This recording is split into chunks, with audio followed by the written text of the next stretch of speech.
সাদাকতা ইয়া রাব্বানা। عن أبي ذر رضي الله تعالى عنه قال قال النبي صلى الله عليه وسلم من ادعى ما ليس له فليس منا وليتبوأ مقعده من النار. رواه مسلم.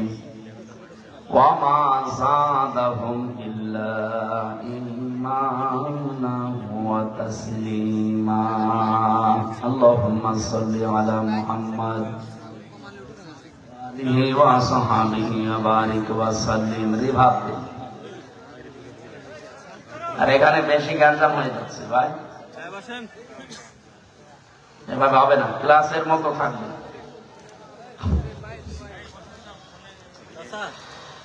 রাজশাহী জেলার বাগমারা থানার অন্তর্গত এটা কি জানো, সাধকম নাকি সাধপাড়া, পশ্চিম পাড়া 3 রাস্তার মোড়, জগলো চৌধুরী মসজিদের উন্নয়ন কল্পে কোরআন কারিমের পবিত্র অনুষ্ঠানের সম্মানিত সভাপতি, আপনাদের এলাকার সন্তান বিশিষ্ট রাজনীতিবিদ জনাব আব্দুল সালাম পারভেজ দামাত বারকাতুহুমুল আলিয়া, প্রধান অতিথি বিশিষ্ট শিক্ষাবিদ রাজনীতিবিদ অধ্যাপক মোহাম্মদ আবুল কামাল হোসেন, আতালাল্লাহু উমরাহু ওয়া বারাকাল্লাহু ফি হায়াতি, আমিন। প্রধান পৃষ্ঠপোষক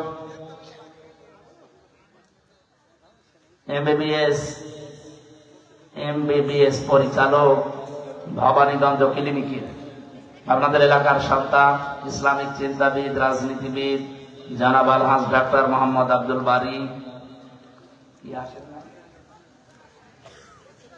দামাত বারকাতুহুমুল আলিয়া সহ সভাপতি।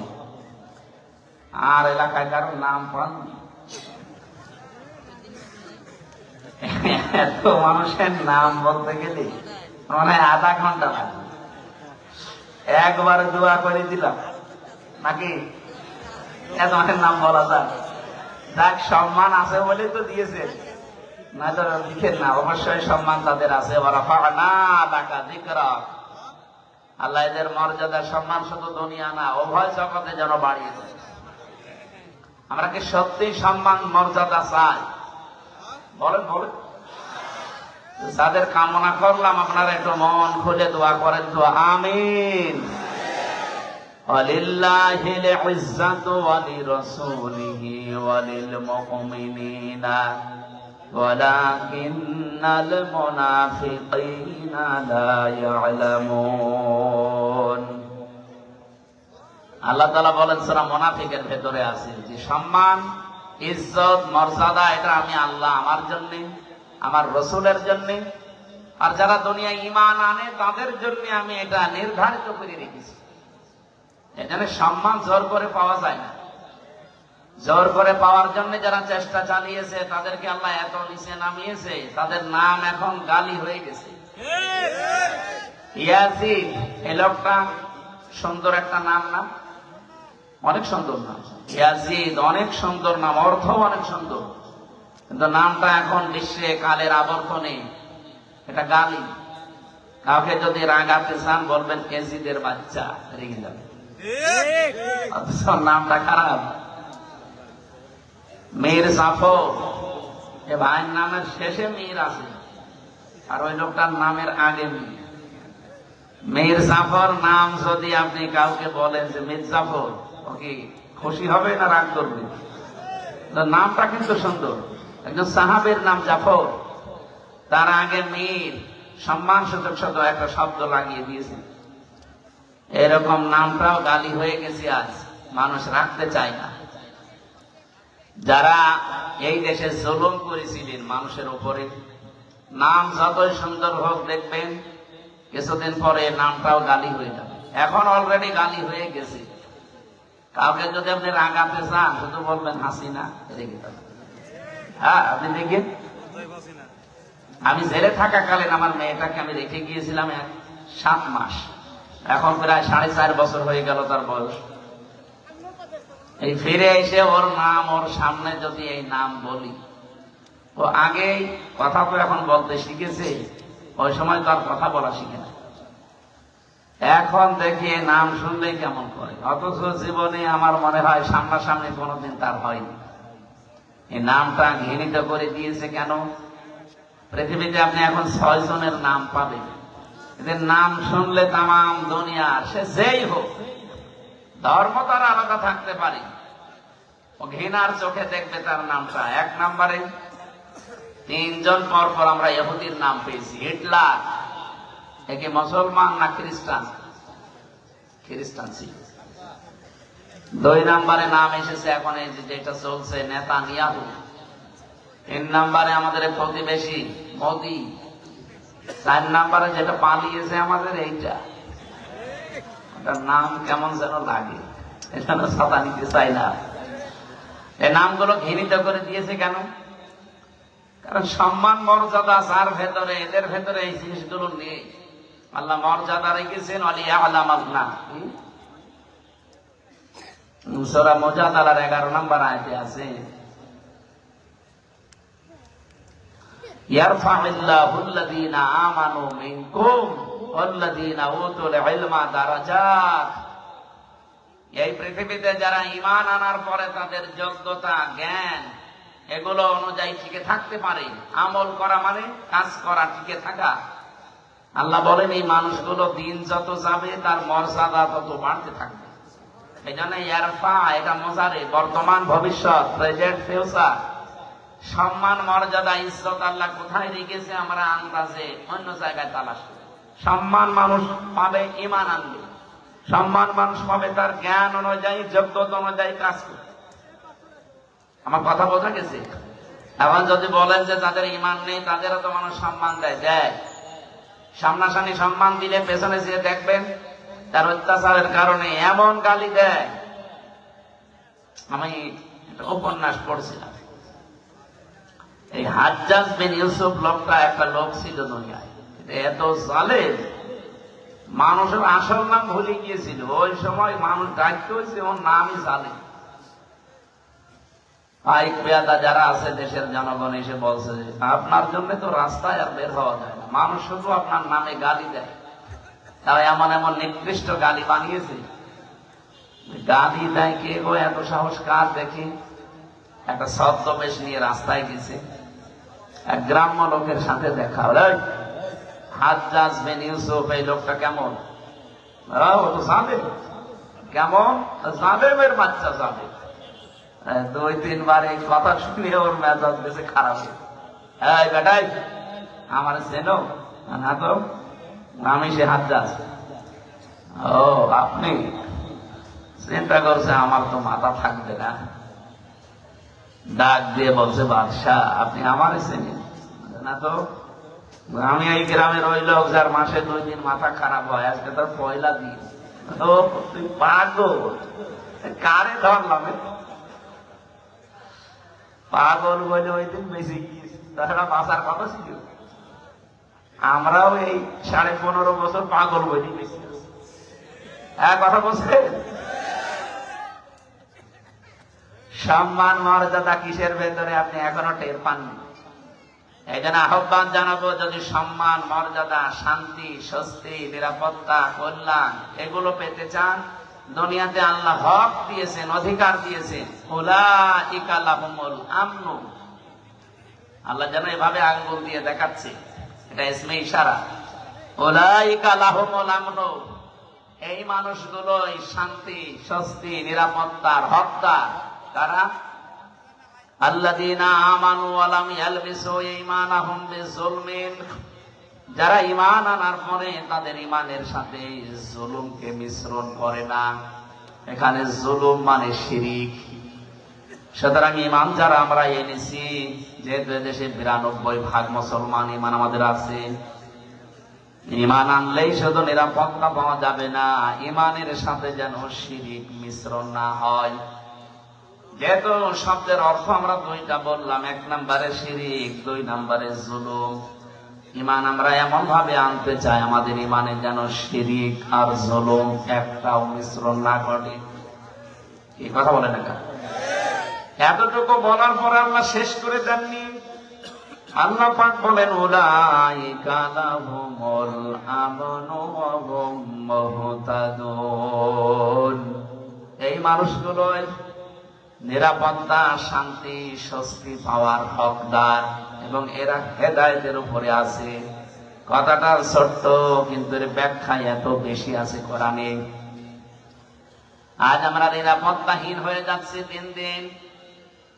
24-এর এই জুলাই আগস্টের বিপ্লবের পরে যাই চলছিল, হঠাৎ দৃশ্য কিন্তু পাল্টিয়ে যাচ্ছে। আমরা নিরাপত্তার বলয় থেকে বের হয়ে যাচ্ছি। এর সবচাইতে বড় সমস্যা হয়ে দাঁড়াচ্ছে এখন আমাদের প্রতিবেশী নামে কলঙ্ক, এই মুশরিকরা।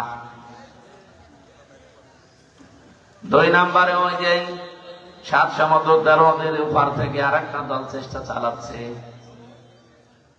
এখানে নিরাপত্তা যদি আমরা সত্যি যেতে চাই, রাশিয়ার কাছে, চীনের কাছে, আমেরিকার কাছে, ভারতের কাছে পাওয়া যাবে না।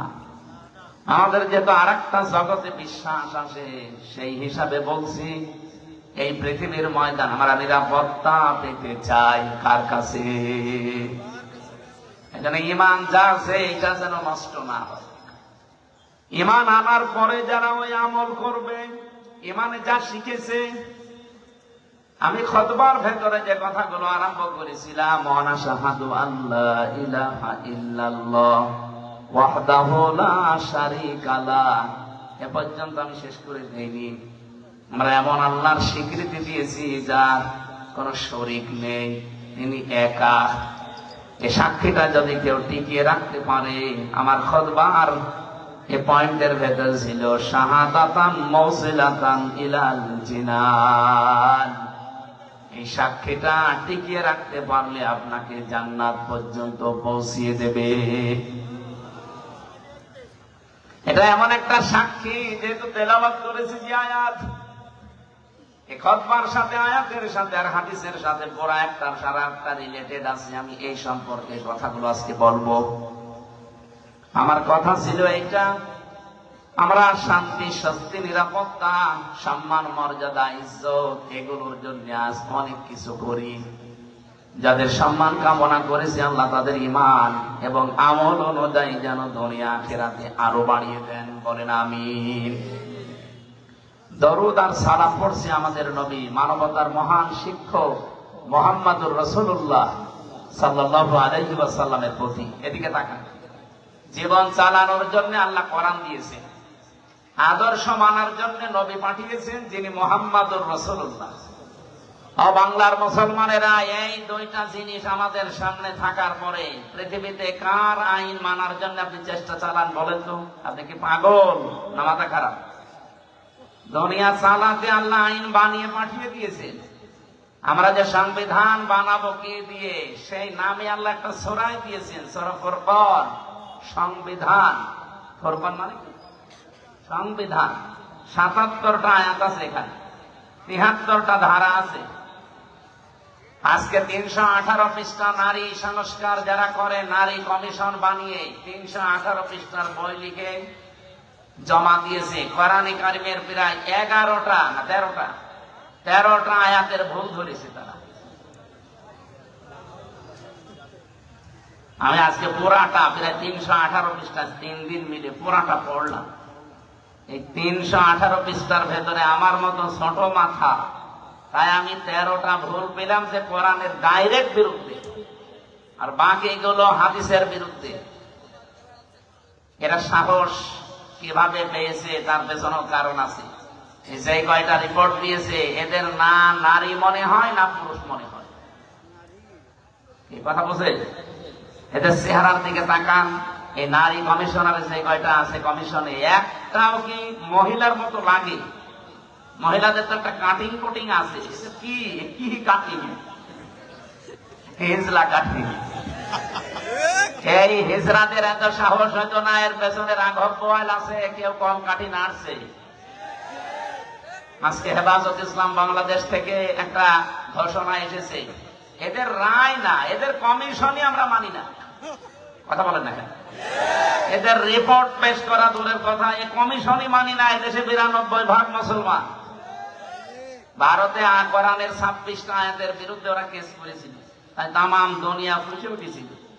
আর এখানে অলরেডি 13টা আয়াতের বিরুদ্ধে, এটাও তো একটা কেস। আমরা চাই এই মানুষগুলোর পেছনে যারা আছে তাদের সহ আইনের মুখোমুখি করে তাদের বিচারের আওতায় আনা লাগবে।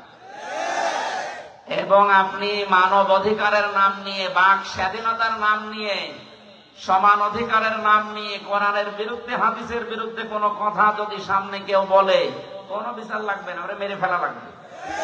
হ্যাঁ, কথা বলেন।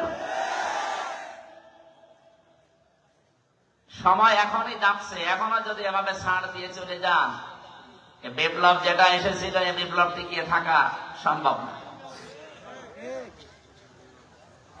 এই আয়াতের যেটা পড়লাম না, এই আয়াতের একটু আগে আছে আনাকিমুদ্দিন ওয়ালা তাতাফাররাকু ফীহি, তোমরা দিন কায়েম করো, এ ব্যাপারে মত পার্থক্য করবা না।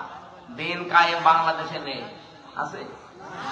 এই আয়াতের ব্যাখ্যা আধুনিক একটা শব্দ বলছি, এদিকে তাকান। দিন যেহেতু কায়েম আমাদের দেশে নেই, যতটুকু দিন আছে ওইটা টিকিয়ে রাখার চেষ্টা করা সর্বাত্মক ভাবে, এইটাও একটা কায়েম।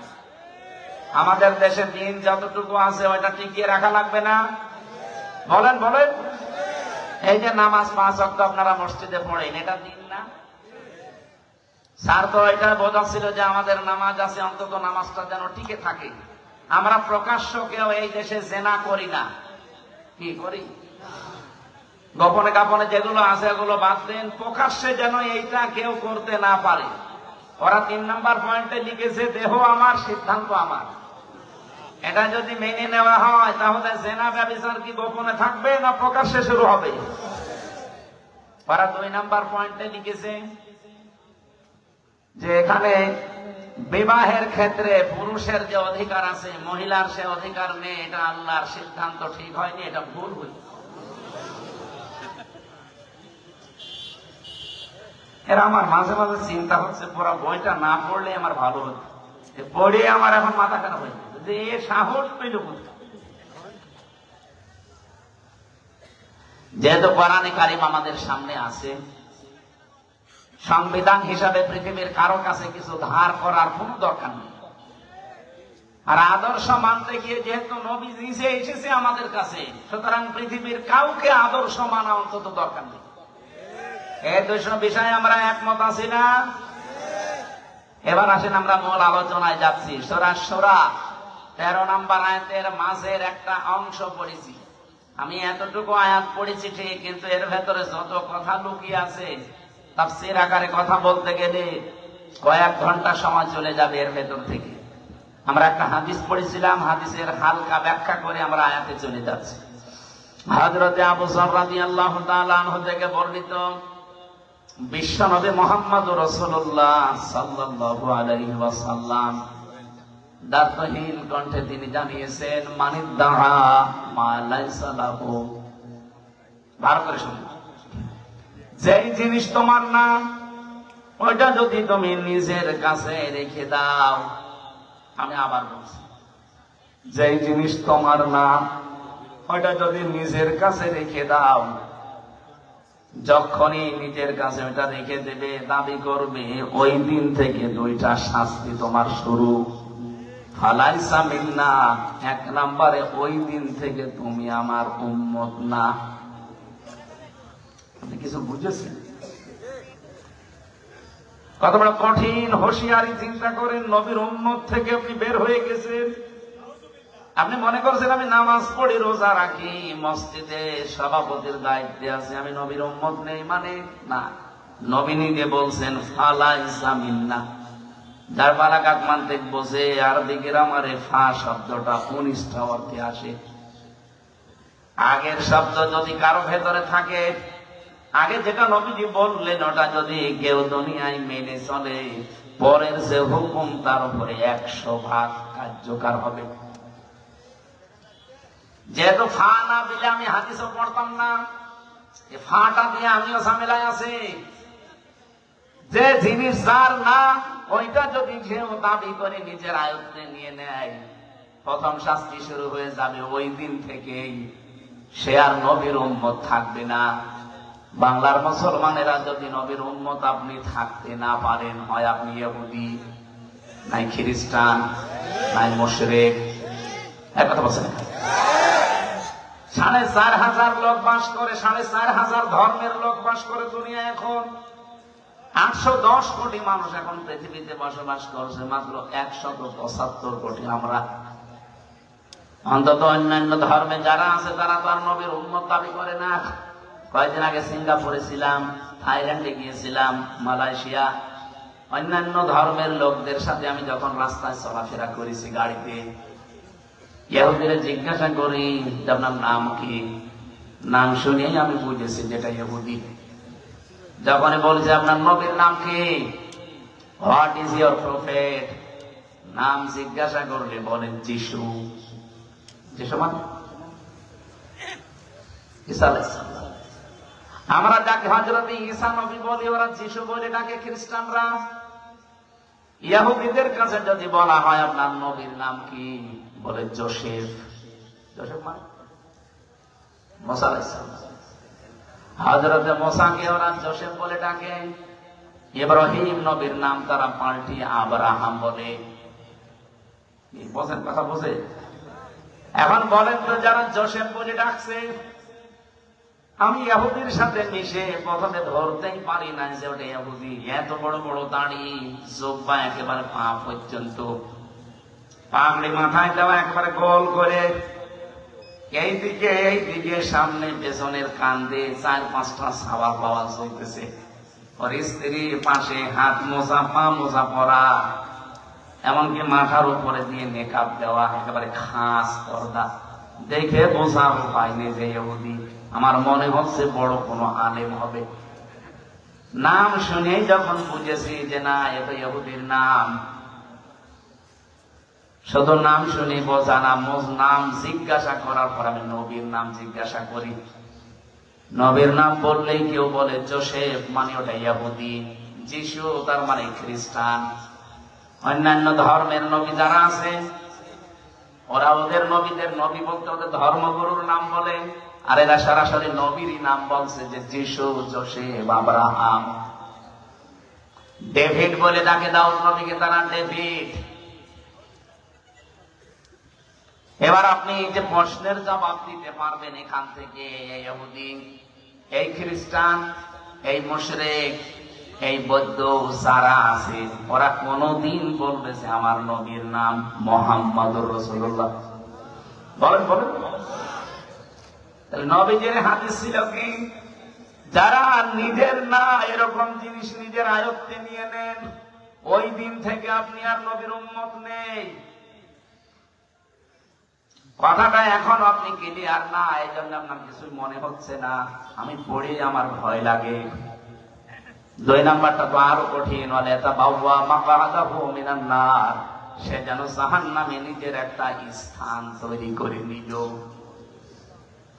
বাংলাদেশ সহ বিশ্বের দিকে তাকান, আজ কত মানুষ যেটা তার না জোর করে নিজের আয়ত্তে নিয়ে নিচ্ছে। এই যে ইসরায়েল, বলেন তো 1940 সালে তাদেরকে থাকতে দিয়েছিল খালি গায়ে খালি পায়ে। শয়তানরা সারা দুনিয়ার কেউ তাদের ন্যায় নিয়ে ইহুদিদের। আমরা যেমন রোহিঙ্গাদের থাকতে দিয়েছি দয়া করে মানবতার খাতিরে, এরা 1940 সালে এদের খালি গায়ে খালি পায়ে থাকতে দিয়েছিল। অথচ শয়তানরা এখন তাদেরকে বাড়ি ঘর থেকে উৎখাত করে দখল করে নিচ্ছে। কথা বলছেন? এখান থেকে একটা কথা আছে কোরআনে সূরা ইউনূসের 99-100 নম্বর আয়াতে, ওয়ায়াজআলুর রিজসা আলাল্লাযীনা লা ইয়াকিলুন। কোন মানুষ যদি তার বিবেক জ্ঞান অনুযায়ী সিদ্ধান্ত নিতে না পারে, বিবেক অনুযায়ী যদি এই লোকটা কাজ না করে, তাহলে ভুল সিদ্ধান্ত তার উপরে আল্লাহ চাপিয়ে দেয়। এই নেতানিয়াহু নামে এই শয়তান, এই গোলাঙ্গার, এই জঘন্যতম পৃথিবীর মানুষ নামে একটা কলঙ্ক এই লোকটা তার নিজের ইচ্ছা মিটাতে গিয়ে আজ যে ভুল সিদ্ধান্ত নিয়েছে, এটার কারণে আজ পুরা ইসরায়েল দাবানল চলছে। 108টা মেশিন ফিট করেছে, উন্নত পানি দিচ্ছে, কত স্প্রে দিচ্ছে না, জাহাজ পর্যন্ত পুড়ে ছাই হয়ে যাচ্ছে। কারণ এই আগুন তো আর হামসা লাগায়নি, কে লাগিয়েছে? আল্লাহর সিদ্ধান্তের বাইরে অবস্থান নিয়েছেন। বারবার পৃথিবীর মানুষ সতর্ক করেছিল যে এদেরকে থামান, নিজেদের যা আছে অতটুকু নিয়ে থাকেন না, ওরা সব দখল করে নিজের আয়ত্ত নিয়ে নেবে। ঠিক এই সিস্টেম এখন চালু করেছে ওরা ভাই, এই নরেন্দ্র মোদী। আমাদের বাপ দাদাদের দেওয়া হাজার হাজার বিঘা জমি জায়গা, যেগুলো মসজিদ, মাদ্রাসা, খানকা, ঈদগাহ, গোরস্থানের জন্য ওয়াকফ করা ছিল, শয়তানরা এখন এসে ওইগুলো সব একটা অবৈধ আইন পাশ করে সব দখল করে ভেঙ্গে গড়িয়ে দিচ্ছে। গোবিন্দ পরামানিক গত পরশু দিন দেখবেন একটা লাইভ করেছে, হিন্দু মহাজোটের মহাসচিব এই লোকটা গোবিন্দ চন্দ্র পরামানিক লাইভে বলছিল যে মোদী নামে এই মাতালটাকে হিন্দু সম্প্রদায় যারা পৃথিবীতে আছেন তারা একে থামান। এই মাতাল যা করছে পৃথিবী বসবাসের অযোগ্য হয়ে যাচ্ছে। অলরেডি ভারতে দাঙ্গা লাগিয়ে দিয়েছে। কি কথা বলছে দেখা, যেহেতু প্রতিবেশী তো এ বাতাস আসলো বলে দেশে, কারণ ওদের সাথে কারোর মিল নেই। আপনি দেখেন ভারতের সাথে এই যে মালদ্বীপ, নেপাল, ভুটান, পাকিস্তানের তো নেই, আফগানিস্তানের সাথে একটা বর্ডার ছিল তাও মিল নেই, মায়ানমারের সাথে মিল নেই, চীনের সাথে মিল নেই, আমাদের সাথে মিল ছিল, বুবু ছিল, বুবু নেই, মিল নেই। বুবু ওখান থেকে যে কি করছে, জামিল মোহাব্বত একটু হয় আবার কেটে যায়। এজন্য কারো সাথে যেহেতু ওদের সম্পর্ক ভালো না, মিল মহব্বত নেই, এই জন্য আমার মনে হচ্ছে এই বাতাস এই দেশেও আসলো বলে। সাম্প্রদায়িক সম্প্রীতি নাকি এই দেশে চলে না, নেই, অথচ তামাম দুনিয়ায় আছে। এই দেশে আগস্টের 5 তারিখের পর থেকে এই 9 মাসে সব জায়গায় সাম্প্রদায়িক সম্প্রীতি বৃদ্ধি হয়েছে। এতদিন হতো হতে পারেনি শুধু ওদের কারণে। একটা রিপোর্ট পেয়েছিলাম, 100 ভাগের প্রায় 58 ভাগ সম্পদ গুলো বুবু এবং তারা যারা আছে দায়িত্বে, তারা হিন্দুদের এবং অন্যান্য ধর্মের মানুষের সম্পদ গুলো তারা বিভিন্ন কায়দায় আত্মসাৎ করেছে, মেরে খেয়েছে, বাংলা যেটা বলে। আমি এই রিপোর্ট নিজে বানাইনি, আপনি পত্রিকার রিপোর্ট গুলো আমি নিজে নিজে পড়েছি, সেইটা একটু বললাম। যেহেতু এই 9 মাসে এগুলো আর হচ্ছে না, এই জন্য অনেকের মাথা খারাপ হয়ে গেছে যে না কিছুই তো হয় না, এভাবে চললে তো টিকে যাবে। এই জন্য বিভিন্ন ধোয়া তোলে মাঝে মাঝে।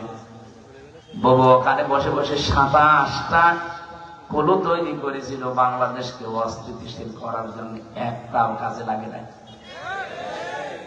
কখনো রিকশা লীগ, কখনো আনসার লীগ, কখনো হেলমেট লীগ, বিভিন্ন নাম নিয়ে তারা নামতো যে দেশকে অস্থিতিশীল করে দিলে বিশ্বের মোড়লরা যেন বলতে পারে এই দেশ আর বসবাসের যোগ্য না।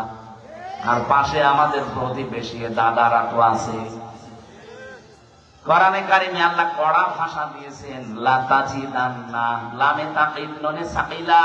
আল্লাহ বলেন, গ্যারান্টি দিয়ে বলছে, লা তাজিদান্না শাদ্দান্নাসি আদাওয়াতাল লিল্লাযিনা আমানুল ইয়াহুদা ওয়াল্লাযিনা আশরাকু।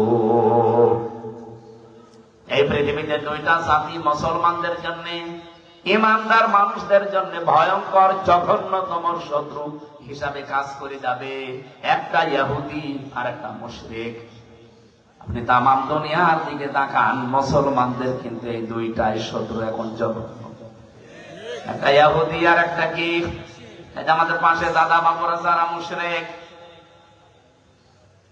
এরা অন্যের সম্পদগুলো দখল করে নিচ্ছে। এমনকি আগস্টের 5 তারিখের পরেও বাংলাদেশে বহু মানুষের চরিত্রে আমরা এটা দেখতে পেয়েছি, বিভিন্ন মানুষের জিনিস তারা নিজের মনে করে নিয়ে গিয়েছে। রাজশাহীতে হয়তো এখনো শুরু হয়নি। যারা যারা মানুষের সম্পদ নিয়েছেন, যেভাবেই নেন ওটা ফেরত দেবেন, নয়তো আপনি মরে গেলে জানাজা দেওয়া, খবরে দেওয়া মিথ্যা কথা হবে। কারণ আমি কি বলে দেব আপনাকে, বিসমিল্লাহি ওয়া আলা মিল্লাতি রাসূলিল্লাহ, আল্লাহর নামে রসুলের আদর্শের উপরে রেখে গেলাম, আপনি তো রসুলের আদর্শে আর নেই। আমার এই কথার ওজন যারা টের পেয়েছেন তারা চুপ করে আছে। আপনি টের পেয়েছেন? যারা যার যা জিনিস নিয়েছেন যেটা আপনার না, ওটা ফেরত দেন। হ্যাঁ, যদি ওটা আপনারই হয়ে থাকে, আপনি হাত ছাড়া করে ফেলেছিলেন, ওটা আবার ফেরত পেয়েছেন, তাহলে আপনি হাদিসের আওতা মুক্ত থাকবেন। আমি কথা বোঝাতে পারি না? না, ওখানে এখনো বুঝি না। যেটা আপনার ছিল কিন্তু হাত ছাড়া হয়ে গেছিল এতদিন, আপনি ফেরত পেয়েছেন। আবার একটা দোকান ছিল, দোকান দখল করে নিয়েছিল, এরকম হয়নি বাংলাদেশে? ওই দোকান ফেরত পেয়েছেন, আপনি হাদিসের যে শাস্তি, আপনি নবীর উম্মত থাকবেন না? না, আপনার জন্য, কারণ আপনার জিনিস আপনি ফেরত পেয়েছেন। হ্যাঁ, কথা বলেন না কেন? কত মানুষের জমি জায়গা দখল করে নিয়েছিল 15.5 বছরে। আপনাদের রাজশাহী হয়তো এখনো কিছু হয়নি, টের পাচ্ছেন না। কুষ্টিয়ায় আমাদের হানিফ সাহেব কত টাকার মালিক আমার মনে হয় আল্লাহর ও ছাড়া কেউ জানত না। কি হইল এখন? বাড়ি পর্যন্ত এখন উজাড় গৃহ হয়ে গেছে। আমার মনে হয় হানিফ সাহেবের বাড়ির দিকে আল্লাহ আঙ্গুল এভাবে দিয়ে কোরআনের আয়াত নাযিল করেছে, যদিও এটা এখন না, 1500 বছর আগে। সূরা নম্বরের ভেতরে পাবেন এটা, 19 নাম্বার পারা, 20 নাম্বার পৃষ্ঠা, 7 নাম্বার লাইনের 52 নাম্বার আয়াতে আছে, ফাতিলকা বুয়ুতুহুম খাবিয়াতাম বিমা যালামু। আল্লাহ বলেন এই সেই ঘরগুলো। কোন ঘর? এখন যদি বলেন এখানে হানিফ সাহেব, ইনু সাহেব, এদের নাম কই? না, নাম আছে, কিন্তু এদের বাপ দাদাদের নাম আছে। এদের বাপ দাদা যারা, তাদের পরিচয় আল্লাহ আয়াতে দিয়েছেন, তারা এরকম জুলুম করেছে নফসের উপরে, মানুষের উপরে, সৃষ্টি জগতের উপরে, তাদের নামে দেওয়া আর এদের নামে দেওয়া একই। কারণ কোরআনে তো আর আয়াত নাযিল হবে না কিয়ামত পর্যন্ত, এইটাই চলবে। আল্লাহ তাআলা বলেন এই সেই ঘরগুলো, খাবিয়াতাম বিমা যালামু।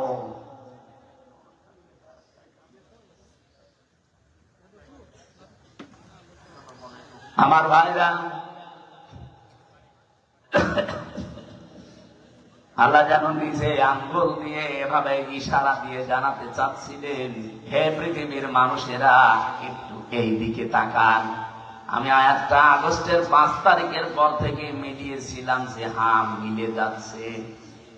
আল্লাহ আমার মনে হয় বাংলাদেশের এই 64 জেলার 630টা থানার দিকে এভাবে দেখিয়েছেন, এই সেই ঘরগুলো।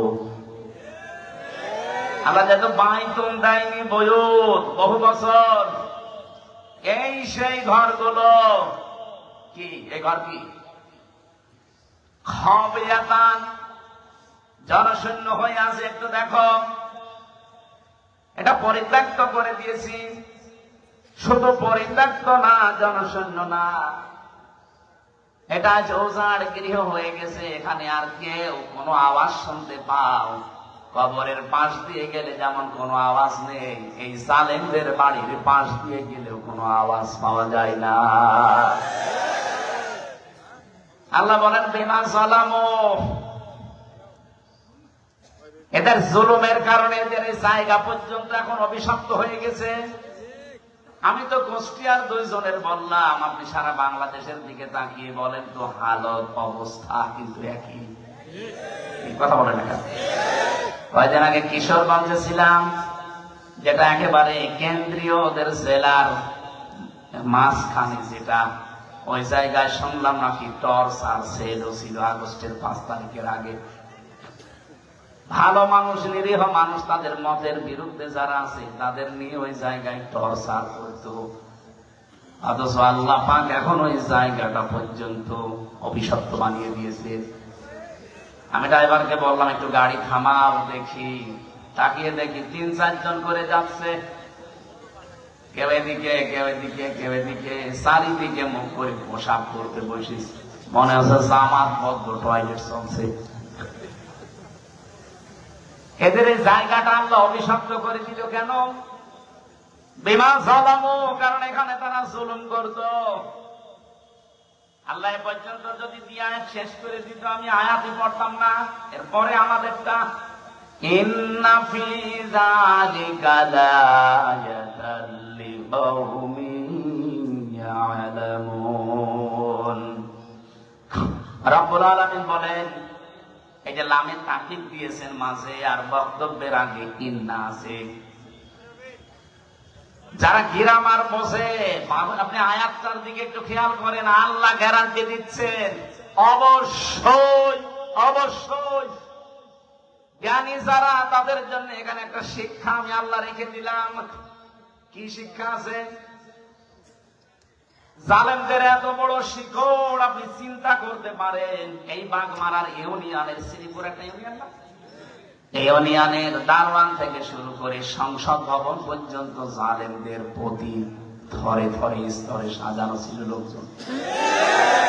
আমি নিজে তো ভিকটিম, আমি দেখেছি। রিমান্ডে আমি দেখলাম আমার 8 দল একটার পরে একটা গোয়েন্দা বিভাগের আসতো রিমান্ডে প্রশ্ন করার জন্য। আমার মনে হয় সব ওরা ধরে ধরে ধরে ধরে সাজিয়ে রেখেছিল। মামলার আই ওদের, মামলার পিপি ওদের, জজ ওদের, ম্যাজিস্ট্রেট ওদের, মামলায় যে সাক্ষী ওদের, যে আমাকে জিজ্ঞাসাবাদ করবে রিমান্ডে সে ওদের, যারা অফিসার আছে ওখানে পাহারা দেয়, যারা অত্যাচার করবে তারা ওদের, হুকুম যিনি দিয়েছেন সে ওদের। আমার কি, আমার একজন আছে না, আমার একজন ছিল উকিল, ওর কথা শুনলেও চোখে, না শুনলেও চোখে, আর ওর কথা শুনতো না। ওখানে বলার দরকার বলেছি তো, ঠিক আছে আপনি থামেন যান। মামলাটা আমার 30 বার গেছে, সিএমএম কোর্ট, জজ কোর্ট, হাইকোর্ট মিলে, কিন্তু 3 বছরে একটা দিনের জন্য জামিন নামে কোন শব্দ নেই। অথচ এই মামলাটা আগস্টের 5 তারিখের পরে শুধু তুলতে দেরি, জামিন না খারিজ। অথচ জজ কিন্তু ওইটাই। আমি ওনার খাস কামরায় গিয়ে জিজ্ঞাসা করলাম যে মাননীয় জজ সাহেব, এই বিচারটা তো 3 বছর আপনার কাছে ছিল, এতদিন তো বলেননি যে না এই মামলায় জামিন দেওয়া যাবে না, এখন যে খারিজ করে দিলেন।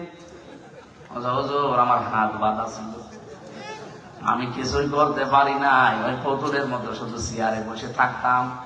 আমি যে আপনাকে 10 দিনের পরিবর্তে 6 দিন আর 2 দিন 8 দিন রিমান্ড দিয়েছিলাম 2 মামলায়, তাই আমার ওপর পেশা যে 10 দিনের 10 দিনের রিমান্ড দিলেন না কেন? তাহলে আপনার এখানে বসে থাকার দরকার কি? সব তো ওরাই যদি করে। প্রথম মামলার রিমান্ডে নেওয়ার পরে 10 দিন চেয়েছে, দিয়েছে 6 দিন।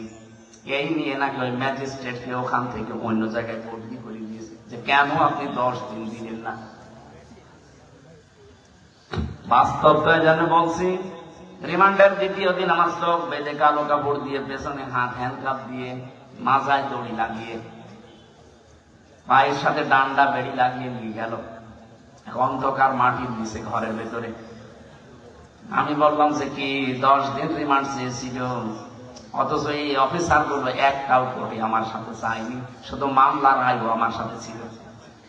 আমার দেখছে ওরা আগে আগে প্রশ্ন করছে যে রিমান্ড চাইলো 10 দিন, 6 দিন দিল, অবশ্যই এই কি ম্যাজিস্ট্রেট, এই ম্যাজিস্ট্রেট মনে হয় আপনার দলের লোক।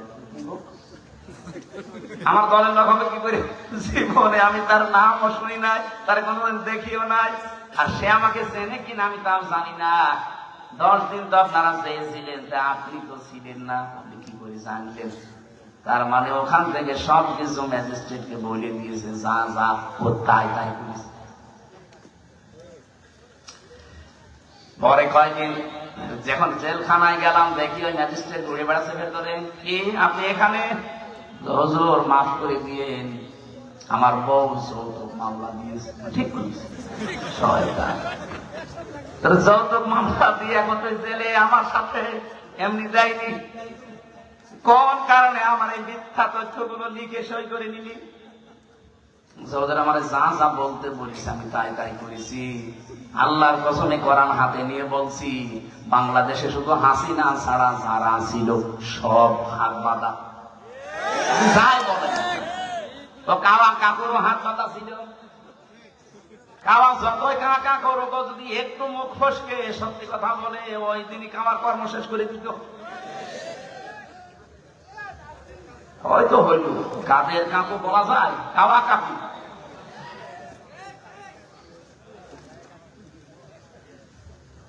বলেন তো, এই যে স্তরে স্তরে সাজিয়ে রেখেছিল সব জায়গায়, কোনদিন ভুল নক্ষর চিন্তা করেছে যে আমাদের এগুলো কোনদিন হারিয়ে যেতে পারে? কোরআনে কারিমে আমি আয়াত পড়েছি, সূরা আনআম 7 নাম্বার পারা 12 নাম্বার পৃষ্ঠার 4 নাম্বার লাইনের 45 নাম্বার আয়াতের প্রথম অংশে আছে, ফাকুতিআ দাবিরুল কওমিল্লাযীনা যালামু। রব্বুল আলামিন বলেন, জালেমদের শিকড় কাটা হয়ে গেছে। কেটেছে কে? কেউ জানে না। না না, আল্লাহ না, কেউ জানে না। বতিয়া এটা মজহুর, এর ফাইল জানা নেই। জালেমদের শিকড় যে কাটা হয়ে গেছে, কেটেছে কে? কেউ না। আপনি কি আলেম? এখানে আলেমরা বসে আছে না? মৌলানা, পতিয়া এর ফাইল কে? জানা নেই, কেউ জানে না জালেমদের শিকড় কাটলো কে। আপনি হানিফের বাড়ি এখন যে জিজ্ঞাসা করেন যে একটা পায়খানার ইটও নেই, প্যানও খুলে নিয়ে চলে গেল, গেল কি? কেউ জানে না। শুধু কি হানিফের বাড়ি, সারা বাংলাদেশে জালেমদের অবস্থা একই? যায় হালকা পাতলা দু একটা ছিল। এই ফেব্রুয়ারির 5 তারিখে আযাবুল বুলডোজার নাজিল হয়ে সব এ জেলায় নাজিল হয়নি। আমার প্রশ্ন ছিল কি বলেন তো, জালেমদের এত বড় শিকড় যদি কেটে ফেলা হয়ে যায়, আগামীতে যারা চেয়ারে বসবেন, কারা বসবেন আমরা জানি না, যারাই বসবেন সাবধান, জনগণের উপরে যেন জুলুম না হয়। তাহলে 5 বছর পরে আপনার বাড়িও শ্মশান হয়ে যাবে। এ পর্যন্ত বুঝেছেন নাকি হাঁ করে আছেন? সুতরাং যার যা জিনিস নিয়েছেন, চুরি করে হোক, ডাকাতি করে হোক, চাঁদাবাজি করে হোক, যা নিয়েছেন সেটা আপনার না, এটা ফেরত দেন। আর যদি আপনার জিনিস আপনি ফেরত পান, অসুবিধা নেই। এই যে ইসলামী ব্যাংক, যাদের তো তারা ফেরত পেয়েছে। অনেকে বলছে না এটা চিন্তায় হয়, চিন্তায় মানে ইসলামী ব্যাংকে আপনার বাবার নাকি? যাদের ব্যাংক তারা ফেরত পেয়েছে, তাদের মাথার ঘাম পায়ে ফেলে টাকা দিয়ে ব্যাংক করা, কথা বলে না। ব্যাংক যাদের তারা ফেরত পেয়েছে, জিনিস যার সে যদি ফেরত পায়, এই হাদিসের আওতা মুক্ত থাকবে। কিন্তু আপনার জিনিস না, আপনি বাবা শাহজালাল সব হালাল করে দখল করে দিয়েছেন। এটা যারা করেছেন আগামীতে ফেরত দিয়ে দেন কালকে, নাই তো আপনি নবীর উম্মত আর নেই। আপনি মরে গেলে আমারে দিয়ে জানাজা না, কাবার ইমাম দিয়ে জানাজা পড়িয়ে মাটি দেবেন, কবরে আযাব শুরু হয়ে যাবে। এরপরেও যদি কেউ না বোঝার ভান করে থাকেন, এদিকে আসেন, আসেন, এমন জোরে কানের নিচে দুইটা দেব না, সব টের পেয়ে যাবে। যাব না।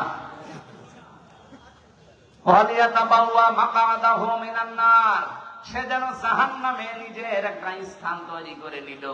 আমার তো হাদিসটা পড়ে মনে হয় খাপের খাপ এই দেশে অনেকের জীবনে মিলে যাচ্ছে। আমরা যারা বেঁচে আছি, অন্তত আল্লাহ যেন আমাদেরকে বাঁচিয়ে রাখেন, বলেন আমিন। আরে ভাই, আপনার সবার জন্য কথা বলছি, যারা এগুলো করেছেন ফেরত দিয়ে দেবেন। আমি আবার বলছি, হ্যাঁ, আপনারটা যদিও দখল করে নেয় এতদিন, ওটা যদি আপনি ফেরত পেয়ে থাকেন, আপনি হাদিসের বাইরে থাকবেন। এবার যদি না বোঝেন, আমার আর বাংলায় বলা সম্ভব না, আমি বাদ দিয়ে দিলাম, জান আপনার আয়ু ছেড়ে দিলাম। আমি সূরা মাত্র একটা আয়াতের 5 ভাগের 1 ভাগ পড়েছি। কাবুরা আলাল মুশরিকিনা মা তাদউহুম ইলাইহি। এবার তাফসীর আকারে কথা বলতে চাই। সূরা সূরা, কোন সূরা? সূরা মানে সংসদ। তাহলে সংসদ, এই শব্দটার নামে আল্লাহ একটা সূরা দিলেন।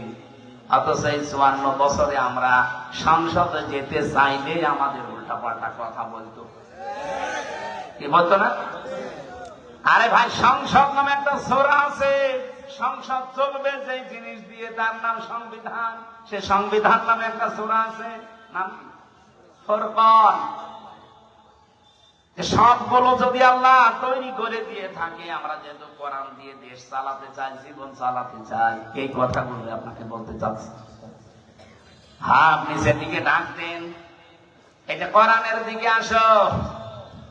আল্লাহ রাব্বুল আলামিন যে জীবন বিধান পাঠিয়েছেন, এইটার উপরে দুনিয়াকে চালানোর চেষ্টা করো, দাঁড় করাও।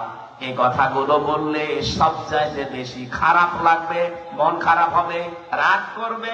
কারা? কাবুরা আলাল মুশরিকিন, মুশরিকরা মন খারাপ করবে। মা তাদউহুম ইলাইহি, যেদিকে আপনি মানুষকে ডাকতে চান, এদিকে যদি সত্যিই মানুষকে ডাকেন মন দিয়ে, আপনার কথা শুনে কোন ইমানদার, কোন মুসলমান রাগ করবে না, খুশি হবে। আমার খুতবার প্রথমে এই কথাগুলো ছিল, আনাশহাদু আন্না মুহাম্মাদান আবদুহু ওয়া রাসূলুহুল মাবউসু ফিনা বিল হুদা ওয়া দীনিল হাক্কি লিইয়ুযহিরাহু আলাল আদিয়ান। আমরা সাক্ষী দিচ্ছি মুহাম্মদুর রাসূলুল্লাহ, যিনি আল্লাহর বান্দা এবং রাসূল, আল্লাহ তাকে পাঠিয়েছিলেন দ্বীনে হক দিয়ে, সত্য বিধান দিয়ে, হেদায়েত সহকারে, লিইয়ুযহিরাহু আলাল আদিয়ান, দুনিয়ায় যত দিন ধর্ম আছে সব কিছুর উপরে ইসলামকে বিজয় করার জন্য। এজহার মানে কি? আমরা অনেকে মনে করি এজহার মানে নুন সাকিন মিম সাকিনের কায়দা, এটা এজহার মানে স্পষ্ট করা না। এজহার মানে এখানে বিজয় করা, এজহার মানে দাঁড় করানো, এজহার মানে কায়েম করা। এবার আসেন আমরা আয়াতের মূল কথায় যেতে চাই। আপনারা কি চলে যাবেন? হ্যাঁ, আমার ভাইরা, বিশ্ব নবীকে যেহেতু আল মাবউসু ফিনা বিল হুদা, তোমাদের ভেতরে আমি আমার রাসূলকে হেদায়েত সহকারে পাঠিয়েছি, ওয়া দীনিল হক, সত্য দিন দিয়ে পাঠালাম। তাহলে নবীজি এসেছিলেন পৃথিবীতে হেদায়েত নিয়ে এবং সত্য দিন নিয়ে। তার কাজ কি ছিল? কোরআন শরীফ থেকে আমি তিনটা জিনিস নবীজির জীবনে পেয়েছি। ওনার মিশন এবং ভিশন ছিল দুনিয়ায় তিনটা। কয়টা? বলেন বলেন। এক নম্বরে উনি তাওহীদ প্রতিষ্ঠার জন্য এসেছিলেন।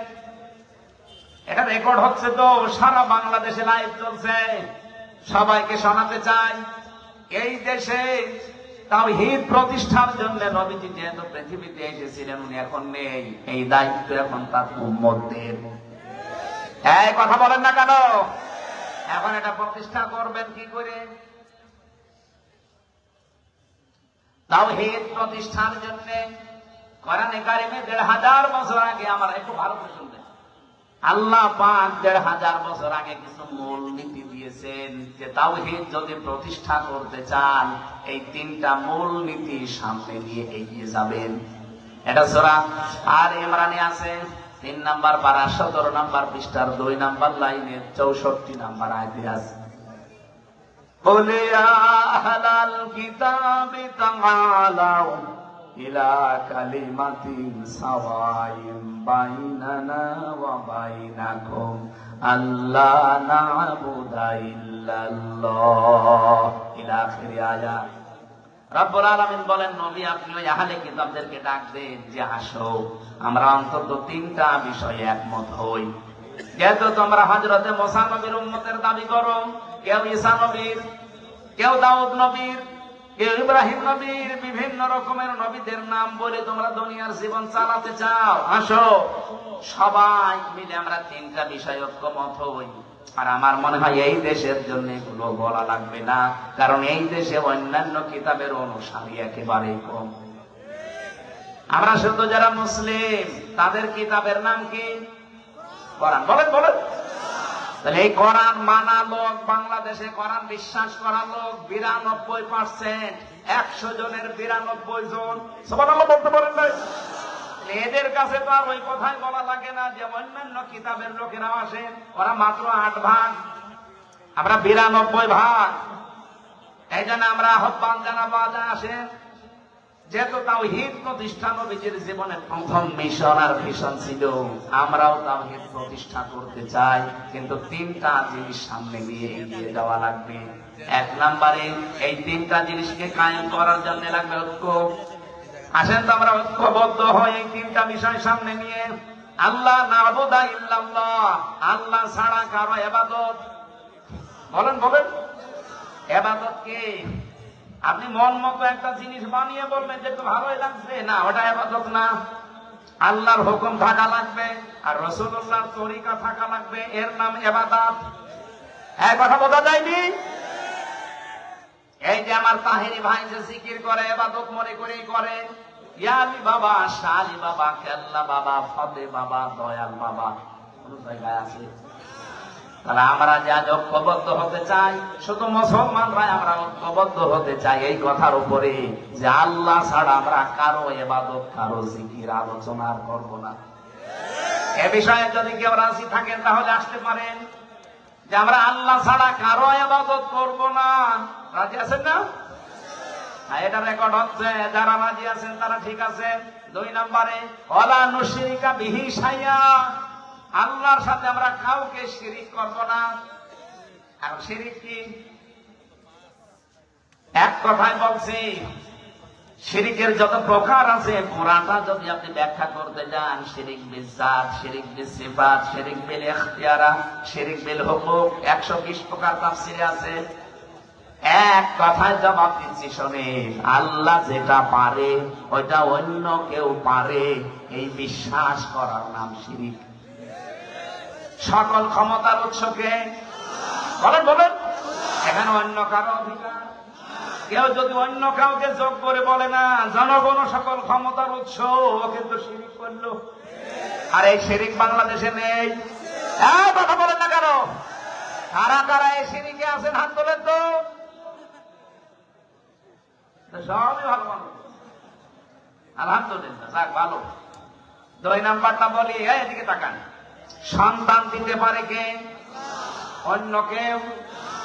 হ্যাঁ না, মানে বাঘ মারা ছিলাম কালকে রাতে কোন জায়গায় জানো, এই যে বেলঘরিয়া হাট ফাজিল মাদ্রাসা, বাঘ মারা, হয়তো বাঘ মারা, যে বাড়িতে আমাকে নিয়ে এসে বসিয়েছে, ওই বাড়ি আনার 2টা ছেলে, আর একটা পেটে এসেছে শুনলাম 6 মাস। উনি পরীক্ষা করে দেখেছে ওইটাও ছেলে, কিন্তু উনি মেয়ে চাই। আমার একটা পানির বোতল নিয়ে বলছে হুজুর এমন পানি পড়বেন যেন এটা মেয়ে হয়ে যায়। আমি কি ডাউনলোড করে দেব? কি বিশ্বাস! সেদিন বগুড়া গাবতলী থানায় যে বাড়িতে বসেছিলাম, ওই লোকটা এসে আমার কাছে একটা আপেল নিয়ে বসে হুজুর পড়িয়ে দেন। কেন? বাচ্চা। ঠিক আছে, তোরা ফাতিহা পড়ে ফু দিলাম, কারণ ফাতিহা সব রোগের মহা ঔষধ। আমার কানের কাছে মুখ নিয়ে বলছে হুজুর এমন আপেল পড়বেন যেন ছেলে হয়। আপেল ফেলে দিলাম। আপেল কই? ফেলে দিচ্ছি। আরে ভাই, ছেলে হওয়া যদি আপেল পড়ে কাজ হয়, আমার ম্যাডামের 3টে বই হইতো না? কত চেষ্টা করলাম একটা ছেলে হওয়ার, তারপর মেয়ে। আর আপনি এসেছেন আমার কাছে আপেল পড়তে। আমি আপেল দরকারে নিজে পড়ি, ম্যাডামদেরকে খাওয়াবো। চিন্তা করেন কি বিশ্বাসী আছে এরা? আপেল পড়া, পানি পড়া, দুর্গা পূজা, পীর পূজা, কত মানুষের কাছে বিশ্বাসটা নিয়ে গেছে, অথচ ছেলে মেয়ে দেওয়ার একচ্ছত্র মালিকানা হামজার। অনেকে বোঝা কার? আরো জোরে। এক কথায় জবাব কি পেলেন? আল্লাহ যেটা পারে পৃথিবীর অন্য কেউ।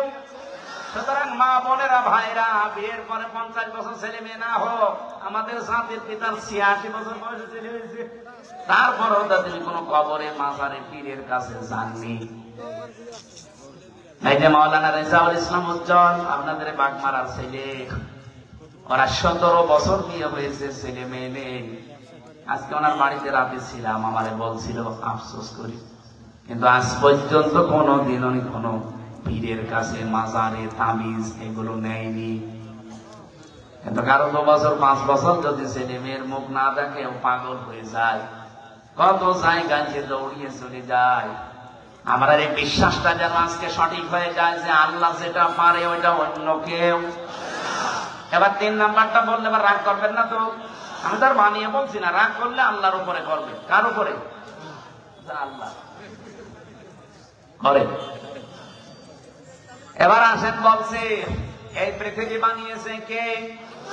কোন ভগবানের হালকা সাহায্য আছে? বলেন। আল্লাহ রাব্বুল আলামিন বলেন, এবার শিরকটা ধরা পড়বে। আলা লাহুল খালক ওয়াল আমর। সূরা আরাফের 54 নম্বর আয়াতে আছে মাঝের অংশে যে সৃষ্টিদার, আইন চলবে তার। বলেন না কেন? সূরা আলে ইমরানের 154 নম্বর আয়াতের মাঝের অংশটা একটু দেখবেন।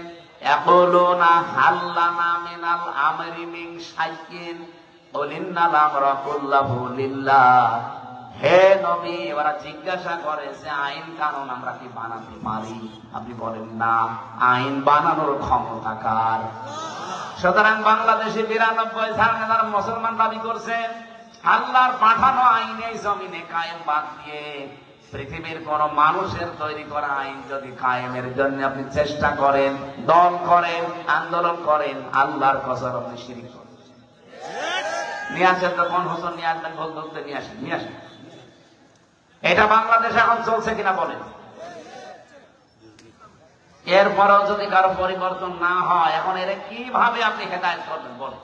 এর মাথার উপরে খাইতে মারা ছাড়া কোনো উপায় আছে? মানুষের মনটা খারাপ হয়েছে আমার এই কারণে, এত বাংলায় বলছি যে আল্লাহ বানিয়েছে, আইন চলবে তার। আপনি অন্যের আইন এখানে দাঁড় করাতে চান, আপনি তো শিরক করছেন। কারণ আল্লাহ যেটা পারে ওইটা অন্য কেউ। এবার আপনি যা ভালো লাগে করেন তো ভাই। আপনি যদি জাহান্নামে যেতে চান, আসেন, আপনাকে 2 লাফি দিয়ে আরো ফেলে দিই। বড় দুঃখ নিয়ে কথাগুলো বলছি। এত চিল্লানো, এত পাল্লানো কি হচ্ছে? আপনার পরিবর্তন আসতে চাই না, আমি কি আপনার ক্ষতি চাই? আপনি নিয়ে এসেছেন এত কষ্ট করে, সে কুষ্টিয়া থেকে সঠিকটা তুলে ধরলাম। আরে ভাই, নামাজ আপনার যদি কমও থাকে, রোজা আপনার কমও থাকে, আমল আখলাক যদি কম হয়, ঈমান যদি খাঁটি হয়, শিরক না থাকে, আপনি জান্নাতে যেতে পারবেন। আর যদি শিরক মিশ্রণ হয়, কাদিমনা ইলা মা আমিলু মিন আমালিন ফাজআলনাহু হাবাআম মানসুরা। কোন মানুষ যদি শিরক মিশ্রিত কিছু নিয়ে যায়, ওটা ধুলি কণার মতন মুখের উপরে নিক্ষেপ করা।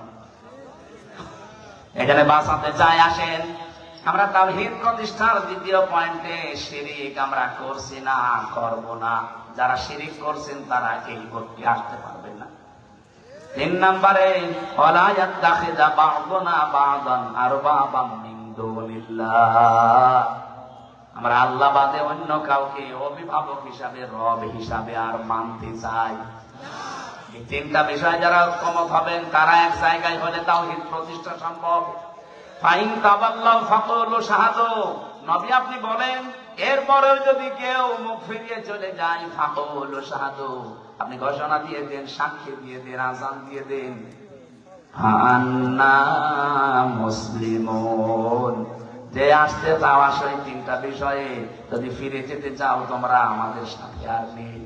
আমার মনে হয় বাংলাদেশে যদি এই পয়েন্টটা সামনে নিয়ে তাওহীদ প্রতিষ্ঠার জন্য আজ এই 92 লাগবে না, মনে হয় 51% মুসলমান যদি আজ এক হয়ে যেতে পারি, সামনের বাংলাদেশ হবে আল্লাহর কোরআনের বাংলাদেশ। এটা তো দেখা দরকার। 54 বছর তো বিভিন্ন জিনিস দেখেছি, এটা দেখতে বাকি আছে, বাকি নেই।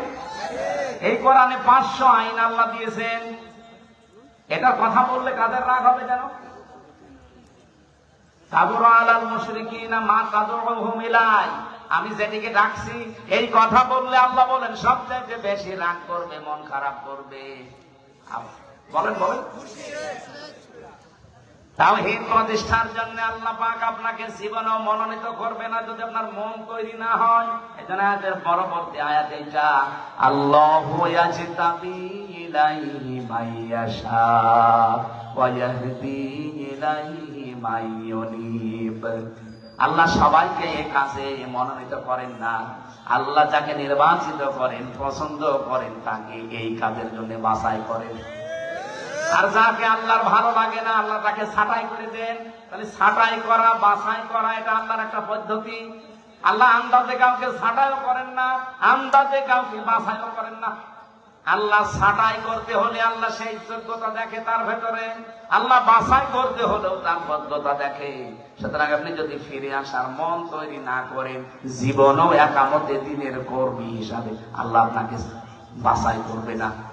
আল্লাহু ইয়াজতাবি ইলাইহি মাইয়াশা। আল্লাহ পাক বলেন, আমি নির্বাচিত করি, আমি বাছাই করি, আমি তাকে নির্ধারণ করি, তাকে পছন্দ করি, তাকে এই মানুষটাকে আমি আল্লাহ আমার নিজের দিনের জন্য, দিন কায়েমের জন্য পছন্দ করে রাখি। যখন দেখি ওয়াহদি ইলাইহি মাইয়ুনিব, ওই লোকটা আমার দিকে ফিরতে চায়। আপনার মনই যদি না থাকে, আল্লাহর কথায় আপনার মন তৈরি হয় না, হামসার কথাই হবে। মনটা আগে তৈরি করেন। আজ বাংলাদেশে 92% মুসলমানের সবাই দেশে ইসলাম কায়েম হোক চাই না। আমি আগস্টের 5 তারিখের আগে একটা জরিপ পেয়েছিলাম, মাত্র 100 জনের 15 জন বলতো আমরা এই দেশে ইসলাম কায়েম চাই। তার ভেতরে এই মীর সাহেব একজন হয়তো। আপনি জিজ্ঞাসা করে দেখেন, আপনি চান না রাষ্ট্রে ইসলাম কায়েম হোক? এরকম মাত্র মানুষ, মাত্র সারা বাংলাদেশ মিলে 100 জনের 15 জন। অথচ এই 9 মাসের ব্যবধানে আপনি এই যে এপ্রিল চলছে, আজকে মে মাস লাগছে 3 তারিখ, এপ্রিলের আমার মনে হয় 29 তারিখের একটা রিপোর্ট পেয়েছিলাম। এটাই যে মাইক্রোসফট দিয়েছে, এটা খ্রিস্টানরা 227টা দেশ নিয়ে তারা এই রিপোর্ট পেশ করেছে। বাংলাদেশ নিয়ে একটা রিপোর্ট এই খ্রিস্টানরা দিয়েছে। এই মাত্র 9 মাসে বাংলাদেশ যে চেঞ্জ হয়েছে, এই দেশে এখন 15 জন না, 100 জনের 77 জন মানুষ চাচ্ছে এই দেশে ইসলাম কায়েম হোক। 77 জন চলে গেছে, আর কিছুদিন যেতে দেন। আমার তো মনে হচ্ছে যেভাবে দাওয়াতি কাজ চলছে সারা বাংলাদেশে, কুষ্টিয়াতে কয়েকদিন আগে আমার নিজের পাশের ইউনিয়নে 4000 মানুষ একামতে দিনের কর্মী হওয়ার জন্য একবার শপথবদ্ধ হয়েছে। কোরআনে কারিমে পড়েছিলাম 1500 বছর আগের আয়াত, ইযা জা নাসরুল্লাহি ওয়াল ফাত। যখন আল্লাহর সাহায্য আসবে তখন আপনি বিজয় দেখতে পাবেন। আর বিজয় আসলে আপনি প্রথম নাম্বারে দেখবেন ওয়ারাইতান নাসা ইয়াদখুলুনা ফি দীনিল্লাহি আফওয়াজা। দলে দলে, পালে পালে মানুষ ইসলামে প্রবেশ করছে। প্রশ্ন আসতে পারে, ওরা তো মুসলমান, আবার ইসলামে আসলো কি করে? না, যারা আল্লাহর দিন কায়েমের জন্য, আল্লাহর আইন কায়েমের জন্য চেষ্টা করে না, এগুলো মুসলমান হতে পারে না। কারণ এই আদেশ শুধু আল্লাহ হামজাকে দেয়নি, শারআ লাকুম মিনাদ দ্বীন মা ওয়াসসা বিহি। ওয়াসসা মানে নরমাল কোনো বিষয় না। আপনি যারা আরবি অভিধানগুলো ভাঙতে পারে তাদের জিজ্ঞাসা করে দেখেন, ওয়াসসা মানে শক্তিশালী নির্দেশ।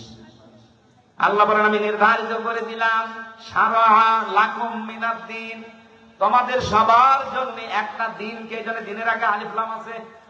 পৃথিবীতে বহু দিন আছে, সব দিনকে আল্লাহ নির্ধারিত করেননি, একটা দিনকে মাত্র নির্ধারিত করে দিয়েছেন, তার নাম দিনের নাম যে ইসলাম। আপনি কোথায় পেলেন? 4500 দিন চলছে এখন দুনিয়ায়। আমি দিনের অর্থ মোটামুটি 10টা লিখেছি। কোরআন শরীফ থেকে আমার কাছে 10টা পারফেক্ট মনে হয়। দিন মানে কিয়ামত, এটা সূরা ফাতিহার 3 নম্বর আয়াতে আছে মালিকি ইয়াউমিদ্দিন। 2 নম্বরে আনুগত্য, সূরা আলে ইমরানের 83 নম্বর আয়াতে আছে আফা গায়রা দীনিল্লাহি ইয়াবগুন। 3 নম্বরে জীবন ব্যবস্থা, সূরা মায়েদার 3 নম্বর আয়াতের মাঝের অংশে আছে আল ইয়াউমা আকমালতু লাকুম দীনাকুম। 4 নম্বরে রাষ্ট্রীয় আইন, এটা সূরা মুমিনের 26 নম্বর আয়াতে আছে। 5 নম্বরে ইবাদত, সূরা রুমের 30 নম্বর আয়াতে আছে। 6 নম্বরে মুখ ফিরানো, এটা সূরা নেসার 125 নম্বর আয়াতে আছে। 6-7 নম্বরে বিপ্লব, এটা সূরা নসরের 2 নম্বর আয়াতে যেটা পড়লাম। দলে দলে, পালে পালে মানুষ ইসলাম কায়েমের জন্য দেখবেন ছাপিয়ে পড়বে। আমার পাশের ইউনিয়নে 4000 মানুষ, এতদিন তারা বলতো আমরা মানুষের আইন এই পৃথিবীতে কায়েম করতে চাই, এখন তারা সবাই ফরম পূরণ করে বলছে আমরা আল্লাহর আইন কায়েম করতে চাই। এবার আমাকে বলেছে 4000 মানুষকে খাবার দেওয়া লাগবে, অসুবিধা নেই, টাকা তো সারা দেশ থেকে দেবে মানুষ, আমি নিয়ে যে ঢালবো। 7 নম্বরে পেয়েছে চিরন্তন বিধান, এটা সূরা সূরা 13 নম্বর আয়াত, যেটা শারআ লাকুম মিনাদ দ্বীন চলছে। 9 নম্বরে সমস্ত ইজম লিসহিরাহু আলাদ দ্বীনি কুল্লিহি, এটা সূরা সফের 9 নম্বর আয়াত। 10 নম্বরে পেয়েছে স্থায়ী শান্তি, এটার মাঝে যেটা আছে আনাকিমুদ্দিন ওয়ালা তাতাফাররাকু ফি। আমার এই ছোট্ট মাথায় যদি এতগুলো দিন সম্পর্কে কোরআনে থাকে, মীর সাহেবের মতো বড় বড় মাথা যাদের তো আরো আছে। তাহলে আল্লাহর বিজয়, সাহায্য আসলে বিজয় আসবে, এ গ্যারান্টি কার? আর বিজয় আসলে তার নমুনা, চিহ্ন, সিমটম কি? দলে দলে, পালে পালে, আফওয়াজা মানে দলে দলে, ফি দীনিল্লাহি আল্লাহর দ্বীনের ভেতরে। এই যে দ্বীন মানে জীবন ব্যবস্থা, জীবন বিধান, রাষ্ট্রীয় আইন, কতগুলো বললাম না?